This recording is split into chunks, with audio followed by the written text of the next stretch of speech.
While in Whiskeyland, I've been thinking a lot about family legacies. With all of our family, with all the complications of a bunch of family coming together, there's also like this sense that there's a larger picture, that like you keep returning for a reason and you don't have to know the reason why. You're part of like this like ancestral movement, you know, that's bigger than you. It's bigger than each individual generation. You're a piece of a multi-generational, ancestral mission in a way. You just gotta be present in that mission. There's not too much left in this one, but these old ceramic decanters were very, very fragile when it came to the... There we go. See if we can get any more out of it. If not, you guys are gonna have to share. It's totally cool. All right, that's the end of it. There you go. Somehow, our journey has led us to here, drinking Van Winkle's Stitzel-Weller juice from the 1960s. This is pure Stitzel-Weller 60s distillate. You'll have the story if you're like, oh, I tried what it was originally, what it used to taste like. Like, that's a different story than, oh, I tried...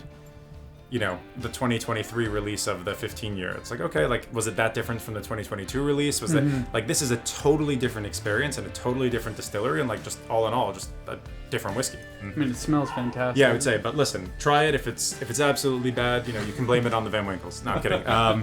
But that's what happens also when you open it. It's why, like, you only have a certain amount of time to really consume them, especially in the old ceramic. That is...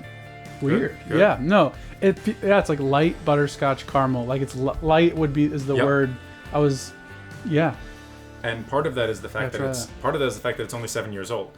So, this one, which is... It seems destiny keeps finding us here, in a room we didn't expect to be in, sipping some of the finest whiskey in the world. This time with the CEO of BAXUS, the first peer-to-peer marketplace for buying, selling, trading, and storing valuable spirits. I'm good. I've had it. You've had You guys, a this is for bunch? you guys. Oh, This is for wow. you guys. Yeah, Thank Go, you. please. Jeez. You guys get the bottle kill on this Oh one. my God. And then, Every family has a story, and every story can become mythology, and mythology can become marketing, and marketing can be frustrating. I'm looking for something deeper, a true family story, and whiskey is a great place to begin. I became a whiskey collector by accident overnight. A friend of mine had me volunteer to work at a whiskey event with him. I fresh out of the army, 21 years old, I was expecting rowdy college party when they said a whiskey event, and instead I get these, incredibly knowledgeable, really interested nerds walking around tables trying to figure out, like, what's this one? What's different about this one? And so going from knowing nothing about whiskey to like overnight just listening in on conversations, I'm like, okay, this isn't all marketing and branding. Like, there's something to this. What was so cool was at the end of the event, all of the vendors tipped us with all their open bottles. So there was, however many of us on staff, 10 of us, and we each basically went home with like a 20 to 30 bottle whiskey collection. So much of like the legendary bourbon now that we talk about here. So like this Van Winkle, right? So it's a 16-year. You can see it, so Lawrenceburg. So this was like Julian bottling it at the Old Commonwealth Distillery. And here, yeah, exactly. Barreled in 74, bottled in 90. So that's a perfect example of it. But if you look at the back, the label's in Japanese. Because this was a Japanese export. So this was literally designed to be sent overseas. Like these bottles were not sold in the US. There was no demand for this in the US. It is no secret that the Van Winkle family name is one of the most important in all of whiskey. They have very coveted bottles. But I'm trying to uncover something deeper. Something inside, a familial connection.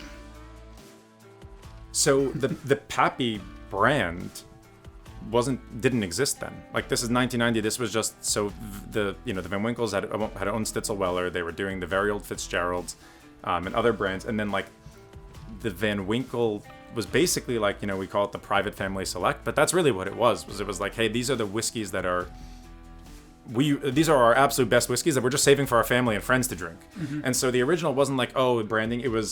This was their better stuff done with the Van Winkle labels and then done for overseas. So like these cognac style bottles, like the green glass, this was not, they weren't designed or sold in the American market. So like that's why you're not seeing, so many of the early 90s Van Winkles floating around. It wasn't until they started to roll out they had the old Rip Van Winkles and the old squat bottles and the 15-year-olds. That's when it started to kind of matriculate more into the American market later on, and then led to the evolution of the Pappy brand, actually branding it, starting with the 15, the 20, and then the 23. The legend, though, is what makes whiskey so interesting. It's the stories that maybe a little bit embellished over time, might not really be, that's kind of when you spend time in Kentucky, that's the whiskey community. It's bringing people together and sharing those stories, and somebody saying, it's almost an oral history. Oh, I heard it a little bit differently over here. I heard it. And so that it's not eliminating that, because that's such an important part, but it's being able to differentiate and separate between the legend and the fact. And and if the legend is there to create that narrative around products or brands or what makes it, so fantastic, Pappy is a perfect example. The thing that made Pappy legendary was the Stitzelweller distillate. There are a lot of wheated whiskeys out there, but now the new Pappy is being made by Buffalo Trace. And so it's not the same stuff that Anthony Bourdain was, raving about and going crazy over. It's still great whiskey. It's phenomenal whiskey, but it's not the same as being able to find the original, liquid that they were talking about. This was the original bourbon or rye that was being spoken about, with these, in these stories. And so making sure that people understand that side of it, this is still a phenomenal brand, but also understanding, but it's okay, because this is the continuation of this legacy. I've been told my whole life that I have the Van Winkle eyes, that I get them from my grandmother's side of the family. Little did I know that the spirit of my ancestors was calling out to me. Hello? Well, technically, we called them. Got to show you the family tree first.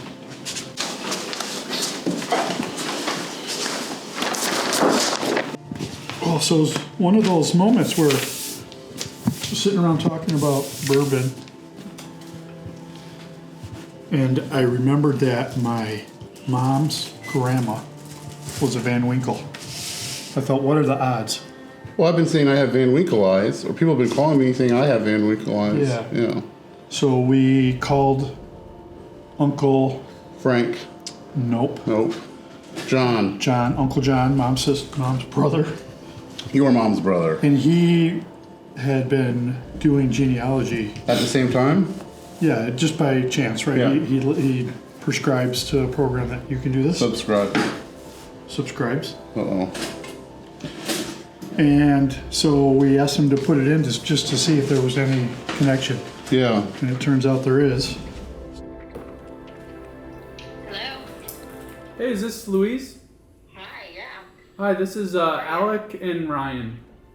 Hey there, how's it going? We're doing good. How are you? Doing well. Well, we're the Bayless brothers. I don't know how much context you have on the project we're working on. We'd love to give you just a little background and context on it, and then... I really have barely any. I looked you guys Yeah. up. Okay. Uh-oh. Got pulled away, so I'm pretty clueless. We're doing a series on, we're calling it Whiskeyland, and we're on this journey. We were in Michigan, and we were in Indiana today, and we're coming to Kentucky, just sort of talking about the sort of various regions of whiskey and using that as an entry point into a bunch of other stories about family and food and etc. And then the sort of fun context is that I think we're 10th cousins. Deborah, my grandma, Yeah. Grandma Stone, Yeah. her mother Uh-huh. was Lillian Van Winkle. Got and it. that traces back to those same folks. Yeah. Who, if you follow the pink this way, Yep. comes down to Jacob Van Winkle and wow, good luck with that one. Jocamont, Matthias. And then that just starts the whole line Yep. down to Julian. 2 Julians, 3 Julians. Yeah. Julian P. Van Winkle, who is... And there was Junior and then the third, right? Yeah, Julian Van Winkle III. Yeah. Obviously then there's Yeah. Preston and the girls Yeah. would be on this line, right? Yep. Wow. With you guys. Same line as you guys. Wow. Yeah. Yeah. Generationally. Yeah. Wow, that's crazy, Alec. Holy shit. So my whole life, I've been told I had the Van Winkle eyes. and that was in relationship to my paternal grandmother.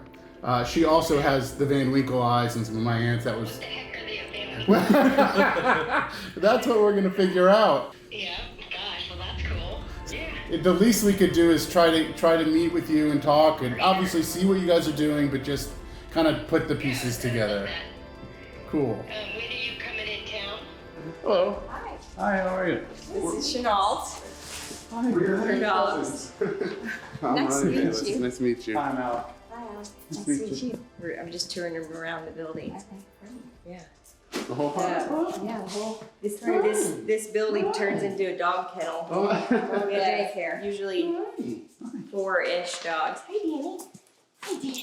Hi, Danny. Oh. My grandfather, whose name was Brown, died in World War II, and this is his best friend. And he married my great-grandmother, who they all lived in Long Island. And because he promised his best friend that they would, he would take care of his wife if one of them died. Wow. And so she's the one, though, that's of this lineage. Okay. So she became a Stone, but her maiden name was Van Winkle. Okay. Wow. This is all very confusing, Wow. but. God, I'm just not the person to. So that's my dad. That's his dad. That's Pappy. And we don't know. I don't personally. I mean, I wish my dad were standing here because he obviously would maybe know a little bit more about like who Pappy's parents were. Louise, Carrie, and Chenault, and their brother Preston, are the fourth generation of a whiskey family with a very famous last name. There is a lot of mythology around the Van Winkles, and they're ready to tell their story on their own terms. In 2010, I moved back to Louisville with my husband, who I'd met in Sun Valley, Idaho. I had lived in Idaho for 10 years with our other sister, Carrie, who's still there. And we moved back to Louisville, and I was pregnant with my first child and needed a job. And we were like, gosh, we really need to start creating products for the whiskey company because people are crazy about it and there's no merchandise. So Chenault had the idea. She had just sold her Old Van Winkle sweatshirt on eBay for $50. And she's like, you all, I just sold my sweatshirt on eBay. People want this stuff. And Louise, why don't you do it? You don't have a job. Why don't you start it? So I did. We didn't do a whole lot of tidying up. I'm glad. It feels like an actual worked-in place. Yeah. I know, I just looked at a barrelhead over there. We have cords on top, laying on top of barrelhead. We always pretend like we're in transition. Yeah. We'll get there. Isn't that life About though? 10 years. Yeah. That's what I've got to just really completely accept, right? You just have to always be in some sort of transition. Yeah, it is like, yeah. We have some fun plans for this building. Like what? What are you gonna do? Well, we're gonna get with the times and create an experience. There you go. Yeah. Okay, cool. I feel like that's everyone right now. Is like, you gotta have an experience. We do. Well, it's Yeah. just silly because we've just been operating this business just rolling for 10 years, Sure. and the whiskey company has been kind of just cruising along, but Yeah. it's time to tell the story of our Yeah, family. And yeah. it's, if we don't tell it, everyone else is going to tell it for us. Yeah. People are so confused on, is it the same? Is the whiskey company in the lifestyle business and vice versa? And so we've, as a family, decided that we want to strategically integrate the two so they can talk to each other in a way that makes sense, and we kind of tell that story of how they're, and just do a better job at educating people on what the real story is here. And the sisters have kind of had this urge to tell the story, but Yeah. I think my brother and dad just didn't know how to do it because every time they did speak, people would scrutinize or judge, why they can't get the whiskey and make up their Yeah. own story about why it's so hard to get. Yeah. So now it's time to tell you the real Yeah. deal, and I love that. help you understand who this family is. So that's what we want to do here. Yeah. So maybe a little quasi museum, So cool. retail, and kind of show you what the fourth generation is doing, That's kind of great. expanding and innovating in our own way. The real story is that the Van Winkles are real people. I think a lot of times people don't even know that that's the case, and they think it's all this made up lore, and that Pappy was maybe even made up. And I just think there's so much to tell about my dad's portion of the business, and I think there's a lot of just misinformation and thinking that he was handed a brand called Pappy Van Winkle, when really he built the Pappy Van Winkle brand in the 80s and 90s, and he held on. He had a little piece of his history. The distillery was sold, the original distillery, so he kind of rebuilt what the business is today. And so I like to say we're really fourth generation in the whiskey business, in our family whiskey business, but second generation in the current business. There's something about that's in our blood about like just really honoring the past and just like wanting to gather up the past and hold on to it. Yeah. And what we're finding the girls are doing is like we're just so focused on like holding on traditions, and we never really thought so much until the last like 10 years about how much our grandparents impacted us as far as their aesthetic goes, and just the textures and the feel, the smells, the plates, the mohair blankets on the couch, the velvet cushions, whatever it is so impactful to us, and it's kind of leading our path. Yeah. But yeah, Chenault has a real Yeah, you're really seeing a real behind the scenes up here. you just made a good connection about like, say it again. I can see the connection between like the bourbon and the storytelling there, and like the connection to the past, and kind of drawing that like it's taking you in different ways, but there's like, it's almost like there's an overarching thing that maybe bourbon is like one of the vessels for, but like obviously like the design, the collecting, the looking back, the family tie-in stuff is part of that same thing, whatever that overarching thing is. Yes. It's just loving tradition, heritage. Yeah. It's just kind of, that's the root. For me, for design, it's makes it more fulfilling. Yeah. But with this urge to also innovate and expand, you know, but not lose any of the character and quality of the past. Yeah. Yeah. What Dad didn't know he was doing was just staying true to what his taste buds loved and what took him back to a certain place. And so he didn't care about what anyone else wanted or what they would like. It was what he knew was right and what really did it for him, that sparked something in him.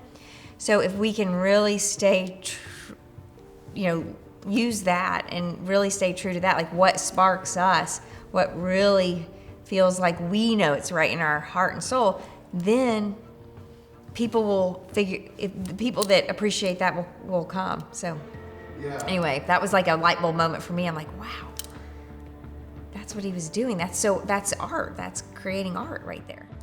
Though we are several branches away on the family tree, I find myself struck with this familiar reverence for that invisible thread that seems to connect us to our ancestors' past.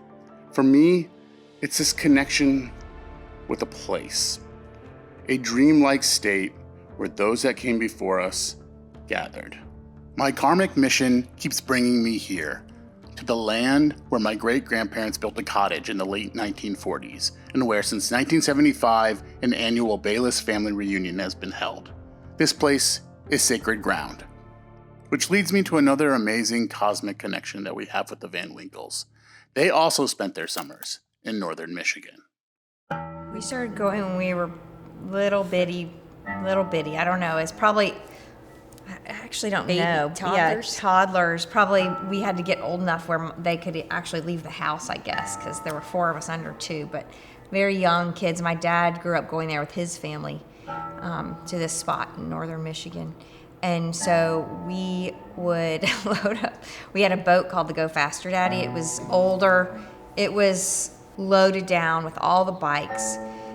The grill, my dad would bring his grill. And like here, it's like the Clampetts coming to Harbor Springs. Oh, and we'd also bring our animals. We'd have a bunny rabbit or a hamster or even maybe a bird one summer. And so those would be loaded in the car too, because we'd go up for a month.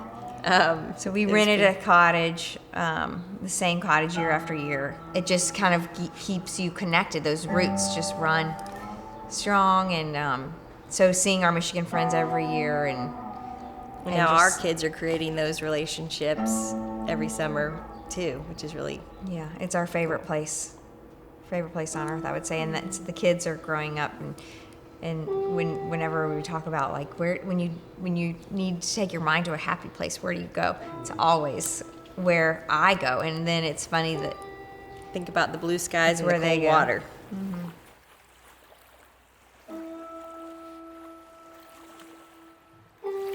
Our conversation with the Van Winkles was warm and honestly a little bit like talking to family. They are humble and open and ready to own the authentic narrative. Their ancestral call, their mission, it seems, is a karmic contract with their great-grandfather's ethos to commit oneself to always making fine bourbon, sometimes at a profit. That profit extends deep into their collective family bond, becoming its own sort of mythological place, one in which the true story is the most poetic, and it has the deepest roots, and they carry an inherent message from the past. Near the end of our interview, we were greeted by a friendly face, Preston Van Winkle. It's all I've really ever known. You know, I had jobs in high school and college, but I started working for my father right out of school. it's just Preston and Dad, so people don't also understand that. It's just the two-man show. And then, of course, now our partner with Buffalo Trace, they do all of the production, but before it was just Dad and Preston and the ladies that lived out there in the country that he'd call in when they needed a bottle. And Darlene was the lady. Darlene Gillis, full-time secretary down there. But yeah, the bottling crew was, it was some older ladies from town. And they'd come in, 2 to 4 days a week and label bottles and gossip. And so I knew all about the goings on in the great metropolis of Lawrenceburg, Kentucky. And the guy that packed the cases at the end of the line was the old, I think he was the county judge at one point. He was retired, Tommy. Yeah, he just pack the boxes, tape them up, and stamp them with the serial number, and send them on down the line. So I stood there banging corks in bottles, listening to the 1 AM radio station that came through on my little headphones. But yeah, it was a trip. I miss it. I miss the physical aspect of it.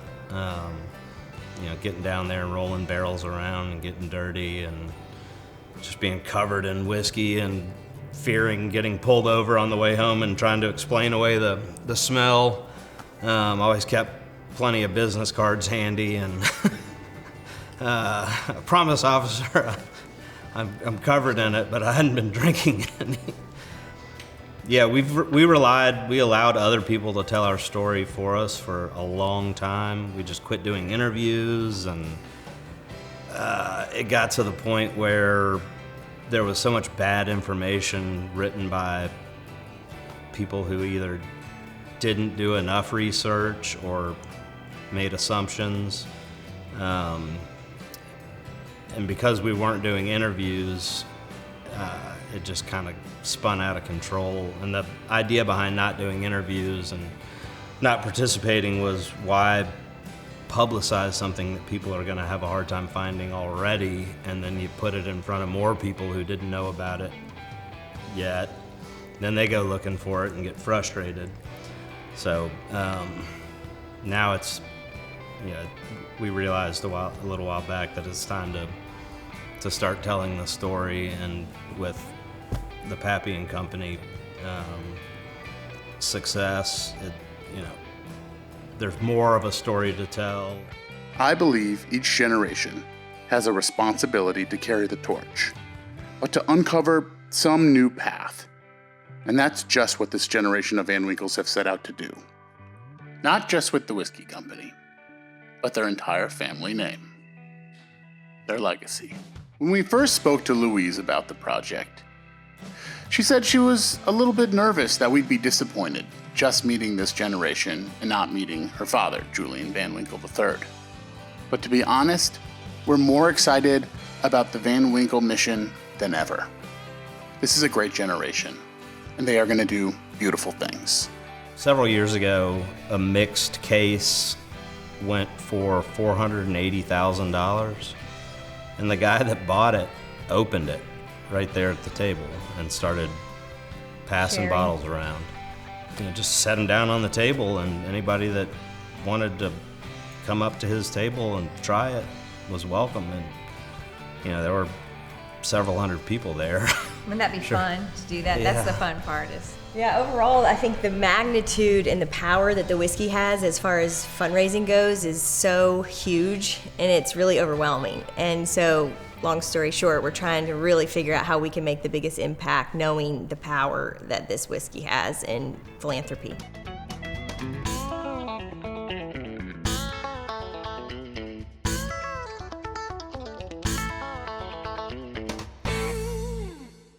I don't know. You see a recognition? I'm not seeing anything No, I no. recognize. Good, that's We fair. have like big old round blue Yeah. eyes. You have blue eyes, but they're not They're like very big tiny. and round. Yeah.